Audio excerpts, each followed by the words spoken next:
In the heart of the Ottoman Empire, amid the grand minarets and bustling streets of 17th century Istanbul, a man dared to dream of something beyond his time. His name was Hezarfen Ahmed Çelebi, and he was no ordinary scholar. He was a man of science, curiosity, and above all, flight. Born in the early 1600s during the reign of Sultan Murad IV, Hezarfen grew up in an era when the Ottoman Empire was at its peak. Istanbul, a city of scholars, traders, and warriors, provided endless inspiration for a young man fascinated by knowledge. His nickname, Hezarfen, meaning 1,000 sciences, reflected his vast intellect.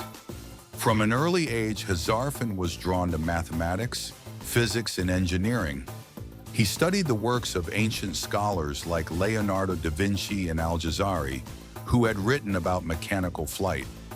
He also examined the flight of birds, watching how they adjusted their wings to glide and maneuver through the air. His dream of human flight was not born from fantasy, but from deep scientific study. He experimented tirelessly, crafting wings based on aeroplane structures rather than bird anatomy. Inspired by Ibn Firnas, an Andalusian scientist who had attempted flight centuries earlier, Hezarfen refined his designs, calculating wind currents and the strength of materials. His ultimate test will be the Galata Tower, one of Istanbul's tallest structures, standing proudly over the Golden Horn. If he could leap from it and glide across the Bosphorus, he would achieve something no human had done before. On a windy day in the early 1630s, Hezarfen climbed to the top of Galata Tower, a pair of massive aeroplane-like wings strapped to his arms. Below, a crowd gathered, murmuring in excitement and fear. Even Sultan Murad IV was watching from the palace. With a deep breath, Hezarfen leaped. For a moment, the world stood still. Then, against all odds, he soared. Carried by the wind, he glided across the Bosphorus Strait, landing safely in Üsküdar, on the Asian side of the city.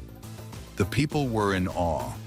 He had defied gravity, proving that human flight was possible centuries before modern aviation. Sultan Murad IV was both amazed and alarmed. He praised Hezarfen for his genius, rewarding him with gold. But soon whispers began. What if such a man could challenge the Sultan's power? Fearing that Hezarfen's mind was too great a force to control, the Sultan exiled him to Algiers, modern-day Algeria, where he lived the rest of his days far from the empire he had astonished. Some say he died there in isolation, his dreams of flight lost to history. Though his fate was tragic, Hezarfen Ahmed Çelebi's legend endures. His name is honored in Turkey today, from airports to streets, and his story continues to inspire dreamers, inventors, and aviators worldwide. He may have been exiled, but his spirit never stopped soaring.